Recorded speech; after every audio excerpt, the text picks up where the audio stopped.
হে everyone, আজকে তোমাদের সাথে শেয়ার করবো নতুন আরেকটি কুকিং ব্লগ। ফার্স্ট টাইম আমি সরিষা ইলিশ রান্না করলাম। আমি জানি না কিভাবে রান্না করতে হয়। আমার আম্মুর হাতে সরিষা ইলিশটা খেতে জাস্ট ওয়াও। সরিষা ইলিশটা আমার আম্মু ভাজা ছাড়াই করে, কিন্তু আম্মু বাসায় ছিল না, আমি একা একা রান্না করেছি। আমি ইউটিউব দেখেছি তো রান্না করতে নিয়েছিলাম, তারা ভেজে রান্না করেছিল, তাই আমিও ইলিশ মাছটাকে এপাট ওপাট ভেজে নিয়েছিলাম। তারপরে মশলাটা কষিয়ে তার ভিতরে 4 চামচ পরিমাণ দিয়ে দিয়েছিলাম সরিষা বাটা।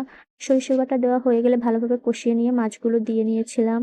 এই তো তারপর ধীরে ধীরে আমার মাছটা হতে থাকলো। আমি মনে করি কি, আমারটা ভালো হোক বা না হোক, একবার দুবার ট্রাই করতে করতেই রান্নার স্বাদটা অটোমেটিক চলে আসবে তোমার রান্নায়। ভুল করতে করতেই মানুষ শেখে, সেটা রান্না বান্না হোক বা পড়ালেখা হোক বা যে কোনো বিষয় হোক। আমি যে জীবনে এত পরিমাণে খাবার নষ্ট করছি, তারপরে এখন আলহামদুলিল্লাহ আমার রান্না বান্না খুবই টেস্ট হয়। না হতে হতে ক্ষুধা লেগে গেছিল, তাই আমি আর আমার বোন একটু নুডলস রান্না করে খেয়ে নিলাম।